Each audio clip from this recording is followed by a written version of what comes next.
Billions and soon trillions in value will be created in the autonomy economy. By the time a trend becomes consensus, the alpha is already gone. The gap between uncovering signals and reading headlines is widening fast. When it's a headline, it's no longer a signal. Enter Autonomy AI. We decode signals before they move markets, giving you conviction in the autonomy economy. Autonomy AI. Your models, our intelligence. Visit AUTNMY.ai. Michael, I live in South Florida, and I'm noticing a trend of autonomous mowers are showing up everywhere. Sir, you have an autonomous mower company called RC Mowers. Why did you start the company? What did you see in the market? RC Mowers was not originally founded for autonomy. RC Mowers was founded out of boredom, honestly. Before RC Mowers, I was at Lockheed Martin as a director of technical development. I'm an aerospace engineer, did aircraft interiors, crash dynamics, certification, safety, interior design, did aeromedical, flight for life systems, ballistic armor, galley, you name it. I've done a lot of things that way, and I always kind of make the joke, and now I make lawnmowers. So it's that's kind of just a quick background for me. So it didn't start as a robotics pitch. We started with the dangerous, inefficient job of slope mowing. My co-founder, who came to me, Jordan, we talked about, he said, hey, I see something here. And we started looking at it. And we realized that, there's a lot of operators are being put on machines where rollers can kill them. And it just didn't make a lot of sense to us. And nobody was doing anything about it, or not doing it very well, I should say. Certainly not the first to do that. So in 2018, RC Mowers got started. Real problem. We started tearing things apart in my garage, intent to create a real business and not a hobby. And within about 6 months after writing control system specifications, doing mechanical design, a little bit of testing, probably not enough testing, and purchasing, accounting systems, hiring people, getting a building. And within about 6 months, we had shipped our first commercial units. So that's how we got started, and that's why we're here. Wow. That's fascinating. So slope mowing, when you said individuals get injured, individuals get killed, does it flip over and we have a horror scene, or what causes that incidence on slope mowing? Well, I would say the same thing that we all do is we don't take our safety seriously when we're at home. I do the same thing. We've got a little bit of a American cowboy behind us, and it says, I can do that. That's not a problem. And you can do it until you can't, or until something comes up. And so what happens is when you get on the slopes, the machines become unstable, especially when you hit something that you were not expecting, or something changes. So we looked at it as a safety issue. And as we expanded into it, we realized that this safety issue went further than just slopes. It went into a lot of other hazardous areas, such as around water, retention ponds, ditches, in Florida, alligators, snakes, bees. There's all kinds of things that are out there. And so that's what drove us to look at it as safety, and the fact that the industry was not being well taken care of. There wasn't anybody doing a good job of solving this problem and addressing the customer's needs. So that's how we got started. Now, what really has made us successful is not safety, because unfortunately, there's a lot of people that are like, I can do that. I'm not too worried about it, until you don't come home. And its efficiency is what drove everything. And we can get into that a little bit more, but it's the fact is it wasn't only safe, it was also saving 10 times the amount of work, and the efficiency really caught the attention of people in these jobs. Is the efficiency that your mower can go longer than a human operator, or how are you unlocking those efficiencies, or is it deploying perhaps a mower fleet? So still sticking with the beginning of the company, and not quite into the next product, which is our autonomous product that we got into shortly after, the tracked slope mowers. The efficiency is that in order to do these other areas, it took an army of string trimmers. People, time and time again, even today, it's not a cliche line. It takes 5 of us all day to mow this area. We go up here with string trimmers and whatever else we can get, to 40 man hours, and you just did this entire demo in 90 minutes. They look at it and say, this machine is going to pay for itself in a matter of months. So our track slope mower, why we targeted safety, it turns out the efficiency of changing the way the job is done was even a surprise to me. I didn't realize how efficient that would be. And then it started evolving into all kinds of areas I hadn't thought of: wet, muddy, soft ground. We mentioned areas full of other hazards. And I've string trimmed my own property before. I had a cabin. I'd have to go in and string trim weeds and poison ivy and just nasty things, but nothing compared to what I've seen people who do it for a living all day long. And it is the lowest job on the totem pole. It's dirty, it's noisy, it's itchy, it's loud. And after watching people trim by hand, I knew our track mowers could change their entire business of how they do that. And that's what it does. Day in and day out, it saves 10 times the amount of labor, and it gets rid of this crappy work that nobody wants to do. So, but getting into autonomy, in short, when we started doing the slope mower market, it's tiny. We found this need, we found this niche, but it's just too small for any established companies to really focus on. I think that's why nobody was doing it. It's just not big enough to get the attention. But we were small enough and we're brand new, so we could do it. Now, that led to, in early 2019, we've been running for about a year now, and we looked around and said, well, what else are we going to be? Where else are we going to go?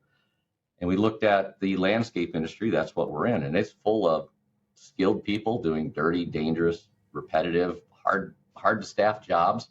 And this labor thing came to us that, hey, our mower, we started with safety. We showed up and there was labor, big labor savings. And it occurred to us, what else is out there is this boring routine, back and forth all day long, mowing in straight lines, back and forth, dusty, dirty, bumpy, back-breaking work.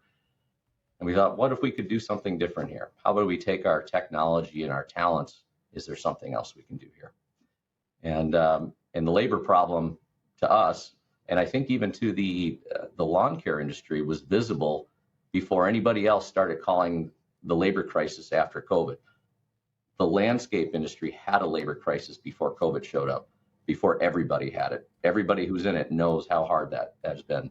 And so that's what drew our attention to it. So that's how we got into it.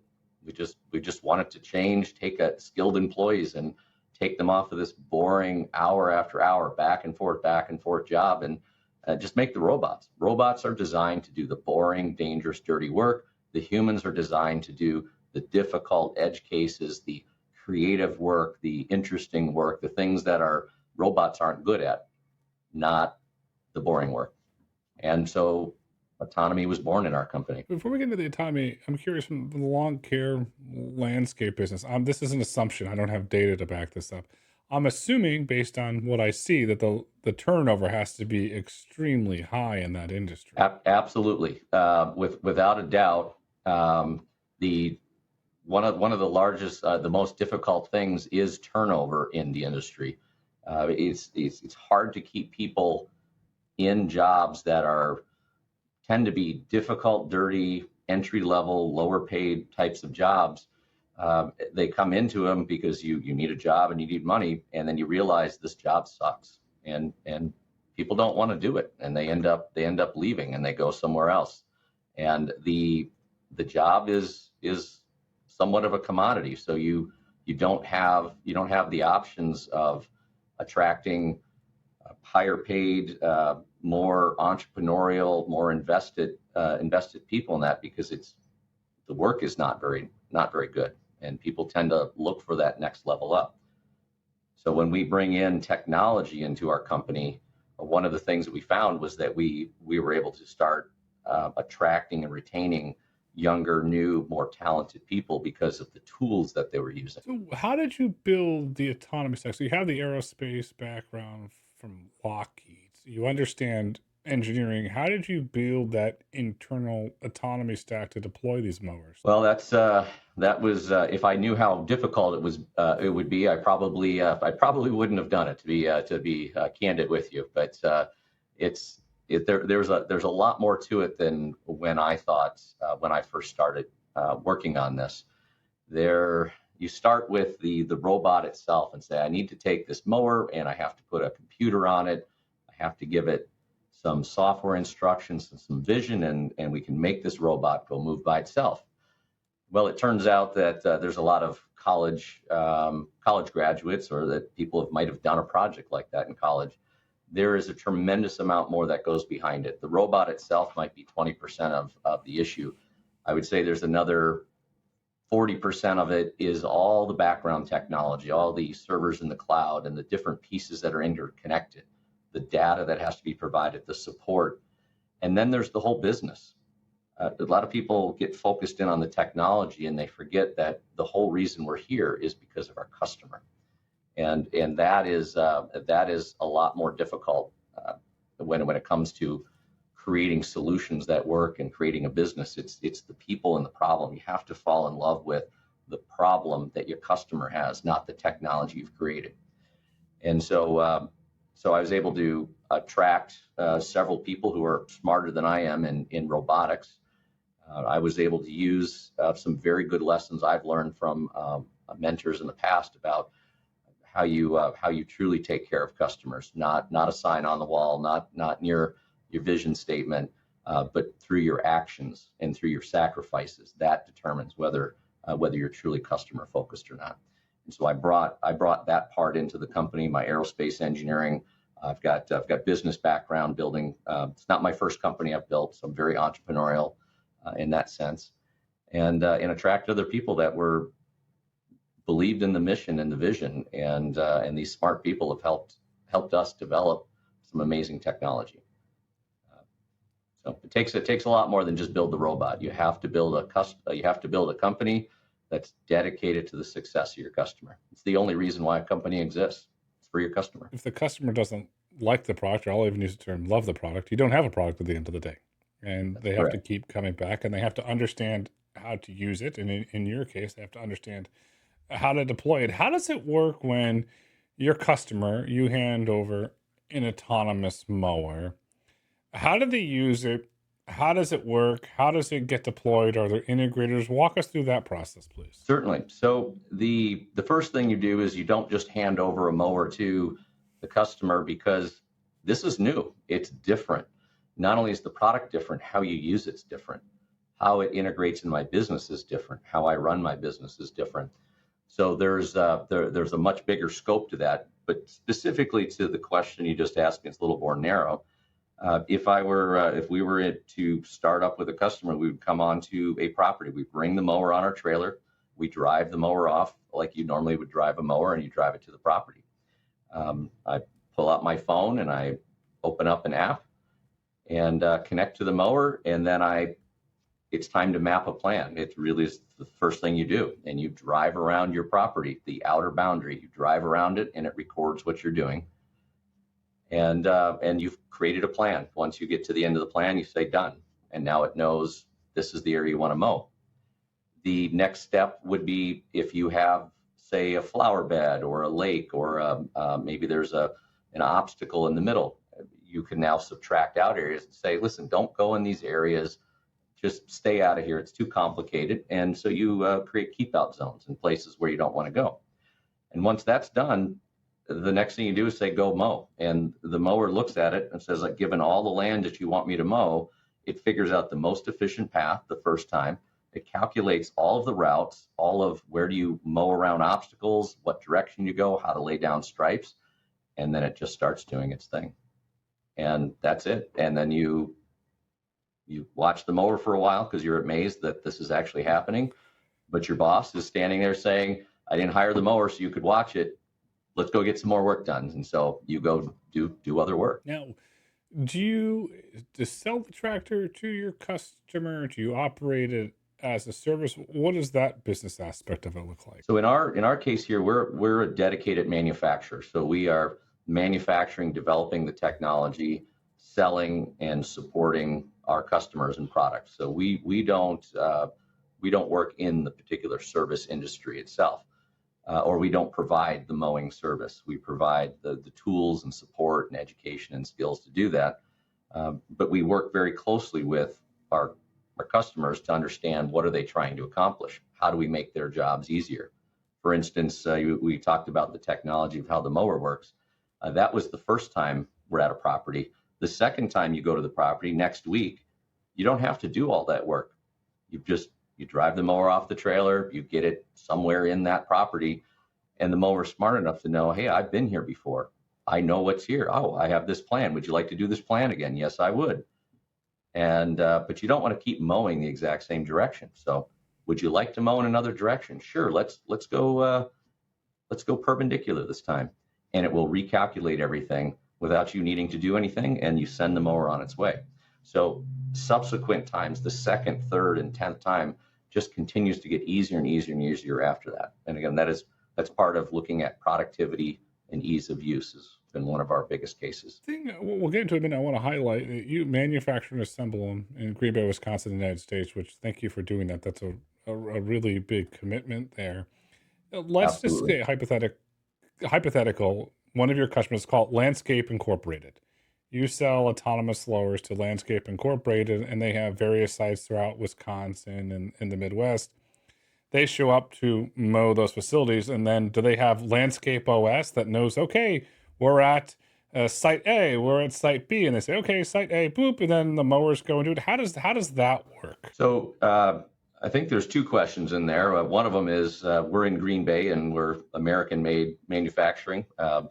We can touch more on that a little bit later. But the second question I heard was, as I'm deploying all these mowers in different areas, what do I know about them? Is there any technology that comes in?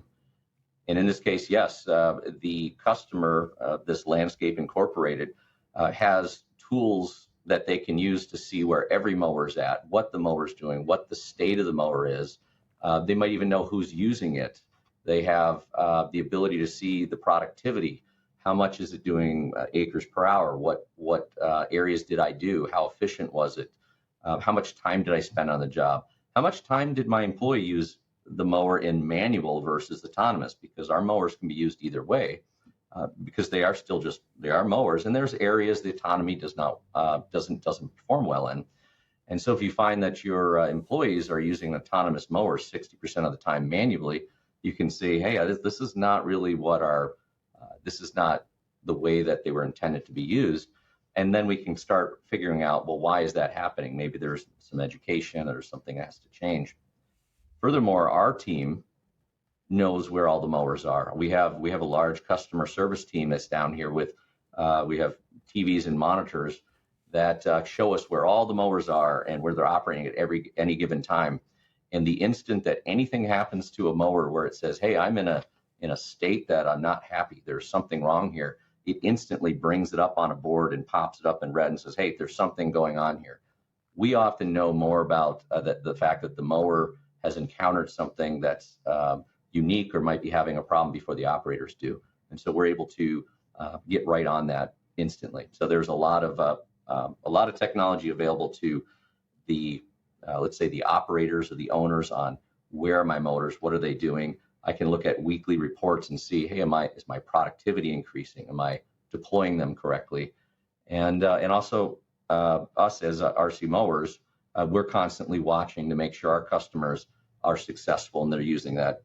We even have weekly meetings with most of our customers and generate a report and say, this is what we're seeing, this is what's going well, and this is what's not, and this is how we think you might be able to improve. So we're very hands-on, especially when you have not only new technology, but there's some different ways that you need to operate your business to get the most out of this. Where do you see most of your mowers being deployed? Are they being deployed in large industrial parks and some, say, farming applications, and perhaps behind the fence FAA at airports? Have you seen any trends in the data where majority of these mowers are being deployed autonomously? Yes, certainly. I think there's areas that are we have more concentration, and that might be just that we're spending more time, I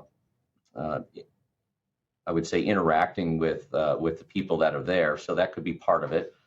Certain needs in areas like Florida and Texas, Tennessee. Again, those are just certain areas that we've seen stand out. As far as the types of properties, I think you named a lot of them. There's a couple you missed that I'll add in there, but one of them is large commercial properties. These mowers are not designed to work on a quarter acre or half acre homeowner's lot that has very intricate landscaping. It's too big. These are full commercial mowers, 60 inches, 70 inches, and they're designed to do a lot of production, a lot of volume. And so these mowers tend to operate best where there's at least an acre and a half, maybe 2 acres. They tend to be more open than dense, so it's not going to be in a densely wooded, forested park with a bunch of playground equipment, but it will be used open. There can be trees and obstacles, but it'll tend to be more open than closed. So we have a lot of municipalities using them for their parks and cities. It's not just soccer field. There's a tremendous amount of green space out there that municipalities take care of. And if you look around, you'll see your city or county government spending a lot of time mowing vegetation. The other thing you touched on is airports. Airports have a tremendous amount of land, and they have a lot of unique situations that go with that. And so we've been spending a lot of time with airports. We've been selling and operating at airports. One of the things I mentioned before, as an aerospace engineer, it kind of goes very well with my background. I've spent a lot of time in aerospace, working with the FAA, aviation safety, compliance. I've been a voting member of state safety standards committees, writing things with things like Boeing and Airbus on the same committee. So I know how to read advisory circulars. I know what an ADSB does. I understand the difference between AOA and what is an RSA and what is an MMAB. Alphabet soup is what we use in the FAA, or FAA is what we call it. So it helps understand their unique situation, and we can make sure that our machines are meeting those unique safety communications and timing needs. And in fact, at airports, we have some airports are using these mowers at night because our mowers do not require visible light. Our mowers can see in the day and the dark equally as well. And it was not something that we pushed. It's something the airport operators saw an opportunity and said, at night, we're shutting these runways down, and now we can use these mowers all over the place, not just outside of the RSA or the runway safety area. They can use it right at the runway when they're doing other maintenance, such as fixing the runways. So that was a unique thing. I'm going to geek out with you for a moment. Are you seeing these being deployed in regional airports, the larger commercial airports? Any trend in that data there? So we started with smaller regional airports. We have some busy private airports. We've got one in the Houston area that sees a tremendous amount of traffic. They've got several mowers going. We have, I can't remember all of the places where we have them, so I don't want to misquote, because I have a lot of demos that we've done and in different programs that are all in work, and I get confused about who's actually deployed and who is in the chute to acquire them now. So, but yes, some very large international airports that we've been working with as well, that are due to be deploying these mowers within this year. So there's quite the range for sure. You're seeing a lot of trends around airport surveillance going around the perimeter for different types of robotics and sensors being deployed at airports around the perimeter to secure airports with a growing global risk. In some of the conversations that you have with, let's say the larger international airports, are they saying, okay, Michael, if we deploy an autonomous mower, you can help increase our security because we have one less risk of I have to use the word, a potential bad actor that has access to the runway? Are they looking at it as potential security enhancement, security upgrade? That's a unique question. I don't have particular knowledge of conversations where we've had that before, but it's certainly one of these use cases that internally to our company that we look at. We have so many things that we can do with the technology that we've built. There's a lot of different places we could go with it. The question is, are we going to go to a place that solves a real unique problem for a customer that makes their life better, that eliminates pain and suffering in their business? That's what I'm looking for. So I'm really looking for the problems. And what you just did is brought up something that happens is, hey, what about airport security? Could these things do that? Absolutely. You can drive around, you could detect things. We can we can sense things, put different sensors on them. So I think there's some interesting use cases there to expand into. Most of the times what we do is we work with our customers. Instead of inventing things, we ask them about the pain. Where do you have trouble? And it's a lot of asking and listening. And when we hear things, then we're able to tailor our equipment. For instance, in some large state Department of Transportation areas, we've been selling equipment to slope mowers specifically. We're listening and saying, well, what other problems do you have? And there's a long list of problems. And so we've been able to customize and develop new products that are solving real problems, not things that our engineers are sitting around and dreaming about, but real problems that people are struggling with today. You're doing the right thing. You're listening to your customer. You're gathering that feedback. You're building a product that they want to deploy that creates meaningful value to them. From a technical standpoint, what's the perception stack look like? Because you mentioned operating at night. Are you running a LiDAR camera radar combo, or what type of perception stack are you running on these mowers? So our primary perception is LiDAR that allows us to see day and night, see very long distance, very specific things. It's probably one of the most common sensors that you'll see in vehicles today. There's some cameras. There's a lot of LiDAR. It's a mixture. We're not using radar. There is a place for visible cameras for sure. There's things that you can do with visible images that LiDAR has not quite gotten to yet. I believe they're progressing there because they see the need to, I would say, better identify objects such as through, is that a person or a tree, and making those distinguishing things so that the mower can make smarter decisions. If it's a tree, I'll drive close to it and go around it. If it's a human, I'm going to stay far away from it because they're unpredictable. And one thing we can't do is we can't hurt humans. So having that ability is useful. How does it work from a hardening standpoint? I ask because I've owned lawnmowers. They spit up rocks. A kid leaves a toy in the yard and vroom, it goes flying. I'll say there's a lot of unpredictability. That's a personally owned yard, but if you go to a public field, you never know what you're going to find, or in an office park, somebody might have thrown something, or a rock came loose.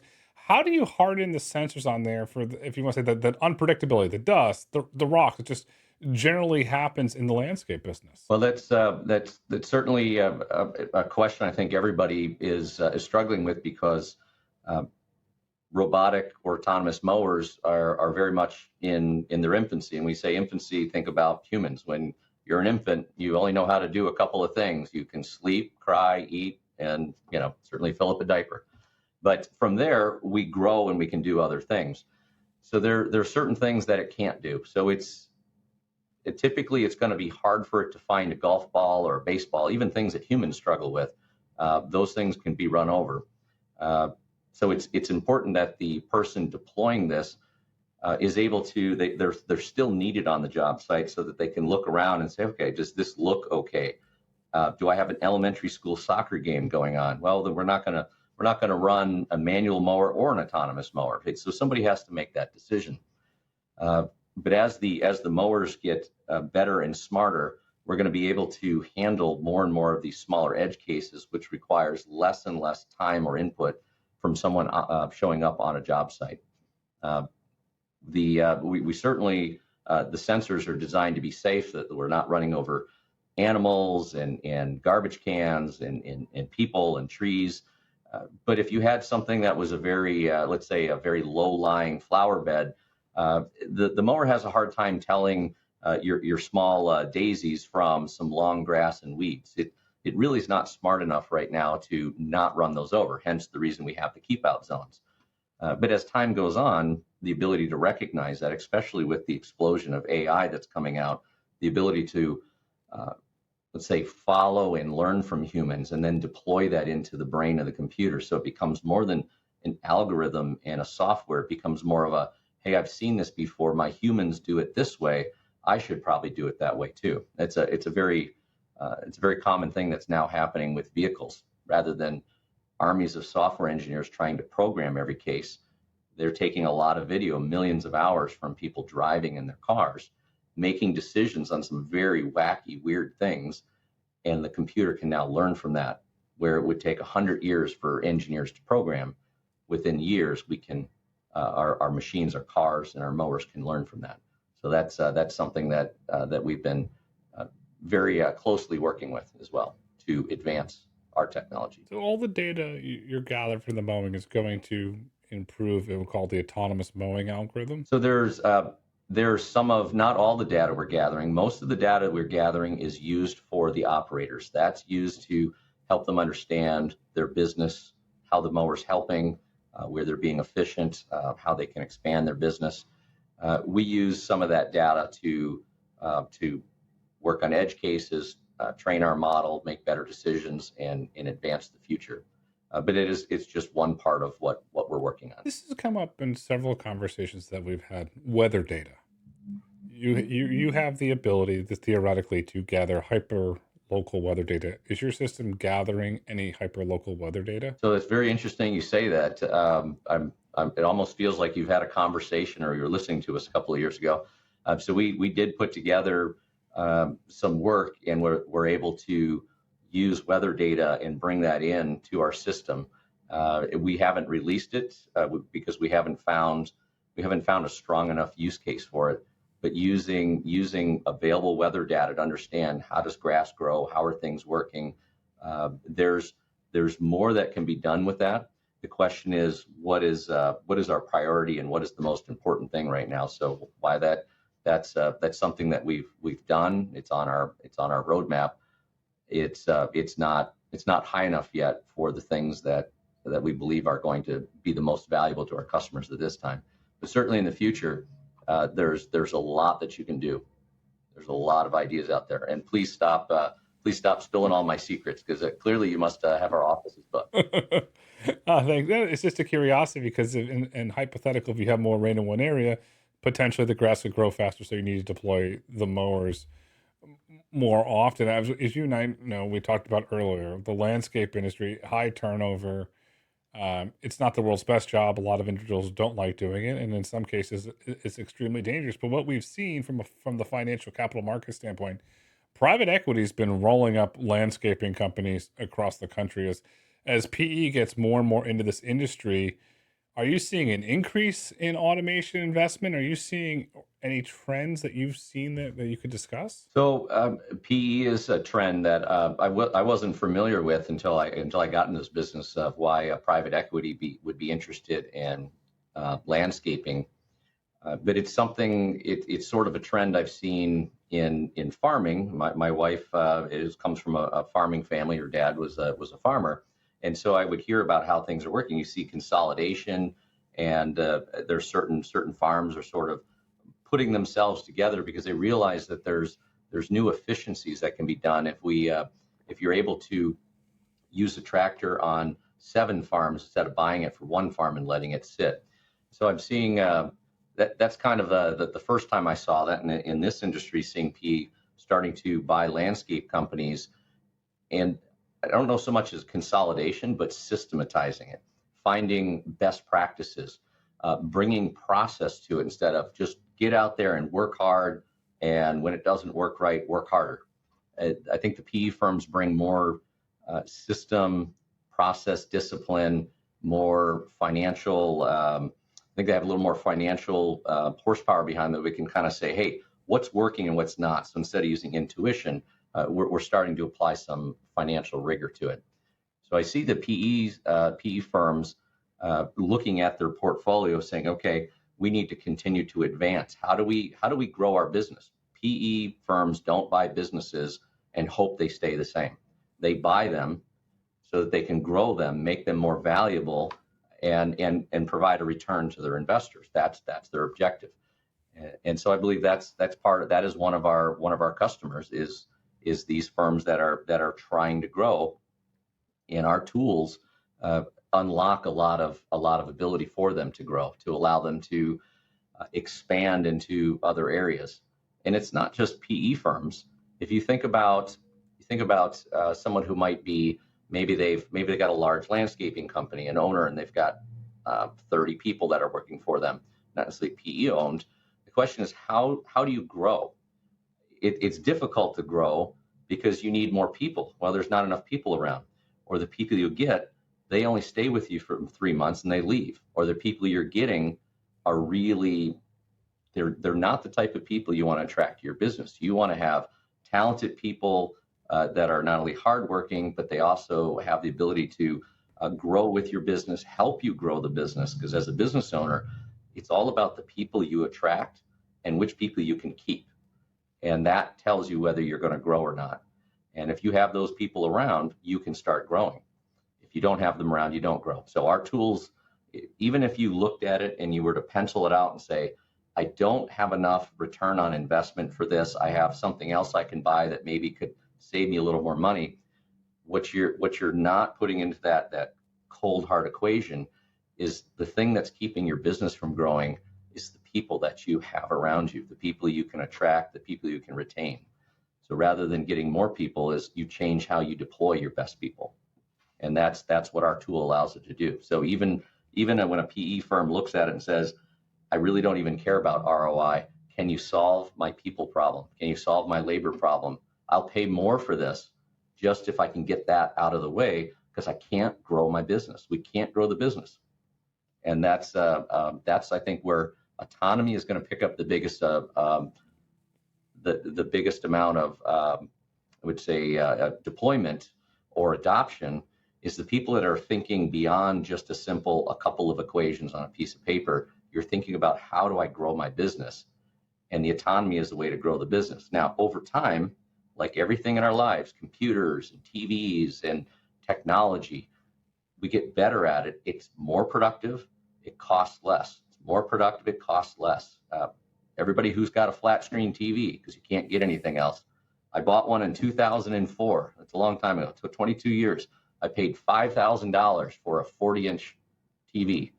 I think I can pay $120 now for a 40-inch TV, right? Or I can get a 100-inch TV for less than that.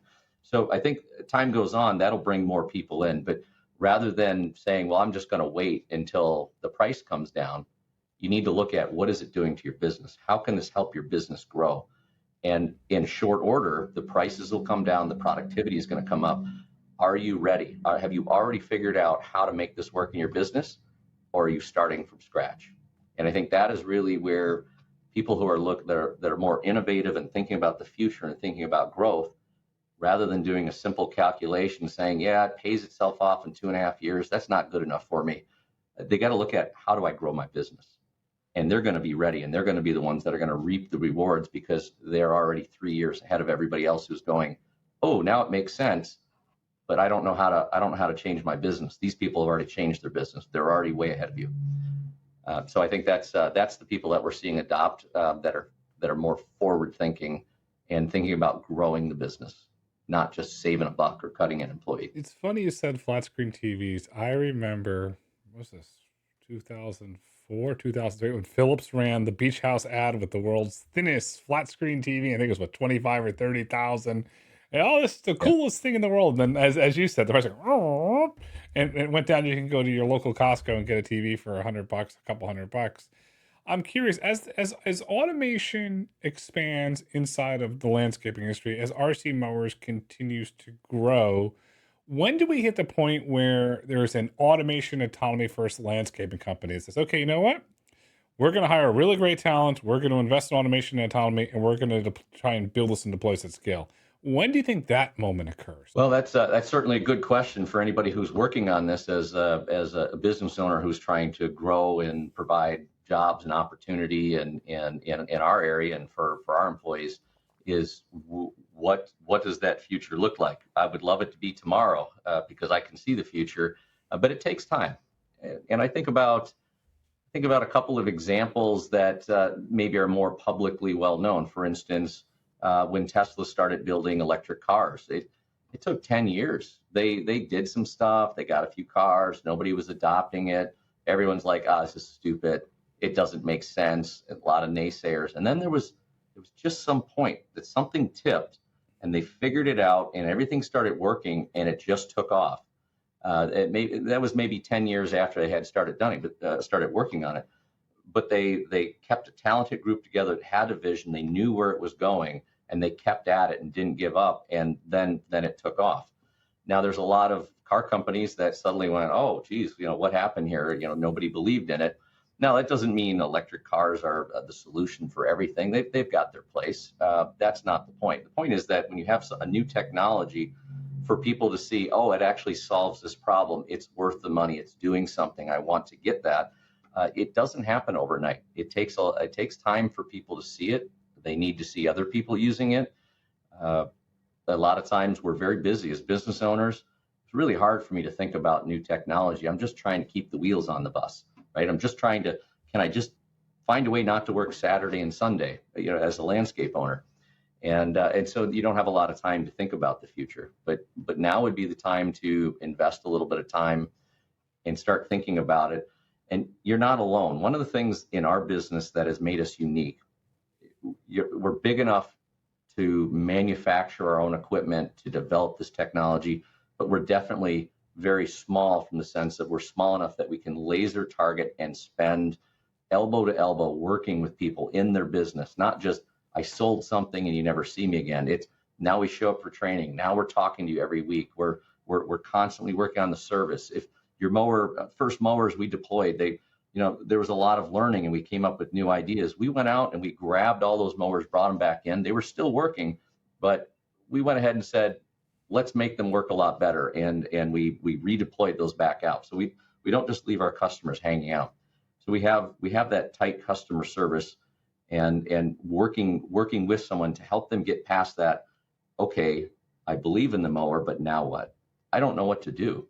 It's not just I bought a red mower versus a blue mower versus a green mower. It's you have to deploy it differently. You have to have different people using it. It might even change your routes. It might change how you're thinking about your business. And that's the part that we recognize. It's not good enough just to build a product that works great. You've got to help people be successful. And so that's what we focus on. You have to stand behind your product at the end of the day, because at the end of the day, it's your name on the door. It's not blue or red landscaping. It's your name on the door.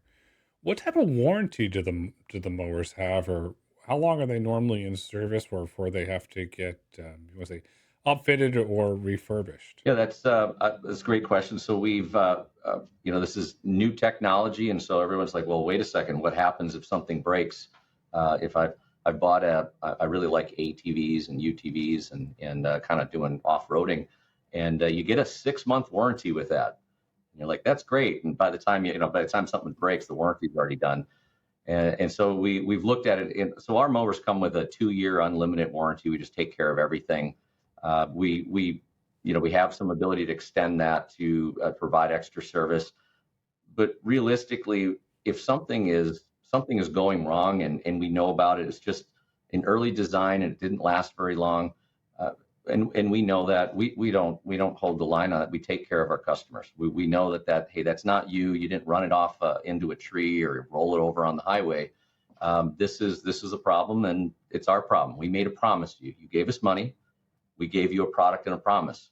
And so for that money, we fulfill our promise. And that's the way that's helped our company stay together, because we've had problems with our slope mowers. We've had problems with the first autonomous mowers that come out. It's not, is something going to break? It's when it's going to break, what's going to happen? Is your company going to fight you tooth and nail in warranty and say, sorry, not my problem? Or are they going to say, we're going to do everything we can to get you back up and running? And we understand that we're going to do that for you. So it's hard to watch on the P&L as the guy that's saying where the money is coming in and coming out. It's very painful to see that going out, but I know we're in this for the long term. This is not a short-term pop. We're in this for the long term. And so we've made some really difficult decisions and that are hard to watch, but I knew in my heart were the right things to do and stuck behind it. And things that might have killed other companies have just doubled and tripled our growth and our strength. And it's the way that we approach our customers. I would say bingo. And if I'm going to buy a mower, I'll buy it from you. The 2-year warranty is going on. We can have a frank conversation. And if you make it right, okay, great. Then I'm going to go buy 5 more, and then I'm going to buy 10 more. And then over time, you and I know that's really great business. Yeah, might it hurt in the short term? Yeah, from a P&L perspective. But in the long term, from a P&L perspective, it's very good because the customer knows that you're going to stand behind your product, and we're still in the infancy of early for autonomous mowing. What is it cost? What's the cost for your typical RC mower? So for the autonomous mowers, the typical cost is right around 55,000. So certainly it's not if you're used to buying $15,000 mowers, it's kind of a shock right away. And I think that's when we talk about the return on investment, you start penciling and doing the math, and you're like, gee, this is probably by the time I get done saving that labor, it's going to take me 2.5 years to pay that off. So it's not quite as slap you in the face obvious as our track slope mowers, where you just see it on a demo and you don't have to do math. So we do have a payoff on that, but it's more about how are you changing your business and how are you getting your business ready for it. That price is going to come down. I think it has to. In order to be mass adopted, that price will have to come down, and that's something that we're working on for the future. So we look out the next 10 years that this becomes the go-to tool, and nobody even thinks about the cost anymore. It's just, I have to have it. Yeah, so you have the labor, but then I'm just running math in my head. I think your payback period could be shorter just from an increased productivity standpoint, the increased job sites you could go to. Because to me, I'm looking at labor, but then I'm also looking at fatigue. Okay, somebody's tired and they have to eat lunch or take a nap or go home, or like you clearly stated earlier, you can mow at night. Okay, perhaps that's another way for me to make money on this. So I think that this is just me running quick math. The payback period could actually be smaller than that 55 over time. But we talked about this earlier, and I want to go back to this again. Your RC mowers, your Thomas mowers, are designed and manufactured in Green Bay, Wisconsin. That's correct. That's a very good thing. How are you pulling that off? Well, that's a lot of people ask me, like, how can you be doing this brand new technology company in Green Bay? And they're known for cheese, Packers, and beer. The fact of the matter is, we're also known for we're a manufacturing hub in the United States. There's a tremendous amount of equipment and lawn and landscaping equipment done here. We've got a high work ethic, and we've got a low cost of living. We have a lot of really smart people that in the past, if they wanted a job, they had to leave this state and they had to go to San Francisco. They had to go to Austin, Texas, or they had to go to some other technology hub and live in a big city that doesn't fit their family values or the way that they see the world, or it's crowded. We have the opportunities that we've created here. We find these people just didn't have the jobs. We're creating those jobs and finding a tremendous amount of talent because they want to live closer to where they grew up or what their family's like. They just didn't have the opportunity before. So surprisingly, we haven't had trouble finding very talented people, and that's allowed us to do that. So that's the first question people ask me is, how can you possibly do this in Green Bay? The second thing that we have is that when we started this, I really believed in local sourcing as much as I can. So when I was the very first sourcing and purchasing person 7 years ago, right? You have to do everything when you start a company.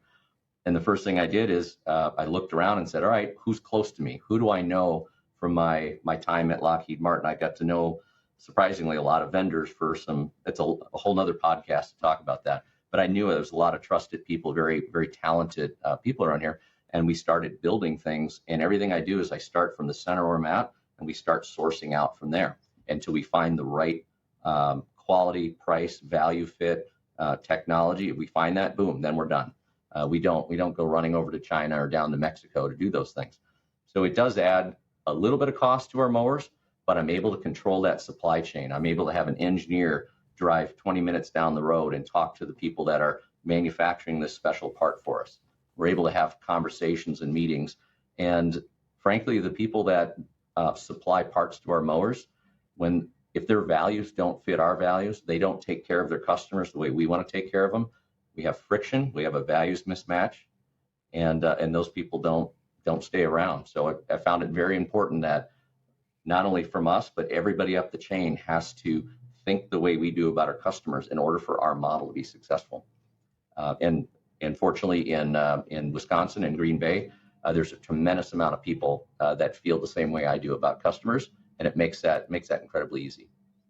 The other thing that it does is we have, because we have all of our parts here, we have all of our manufacturing, all of our design, everything is done here. Our ability to support our customers, I believe, is probably top in the industry.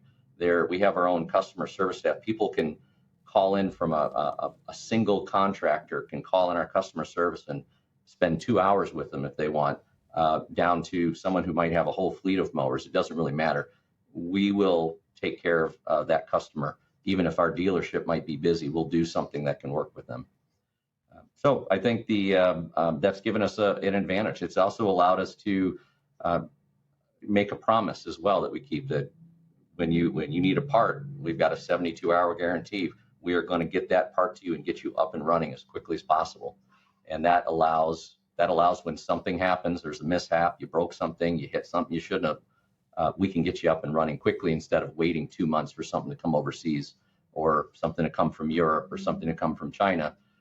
That part is there next day if you need it. Summarize this. This is my opinion, Michael. Pride. You have pride. Your employees have pride.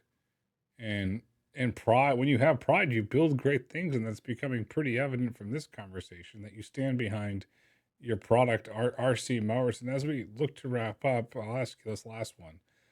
What is the future of RC Mowers? The future of RC Mowers, that's a great question. There's so much in my mind of where things can go.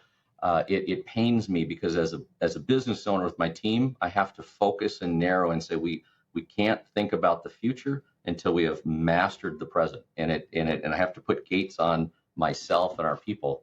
But there's a tremendous amount built on the model that we have, and not just the technology we have. The technology is part of it. Our success comes from the way that we do our business.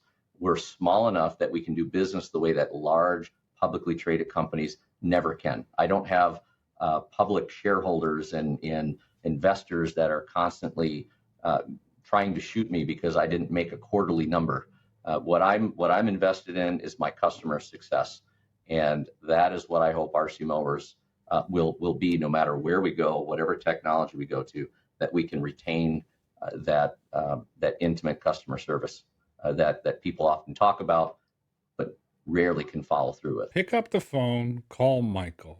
It's been pretty obvious from this conversation that RC Mowers cares about their customers. And if you want to deploy autonomous mowers with a company that cares and will stand behind it, even if there's an issue, call Michael and the team at RC Mowers.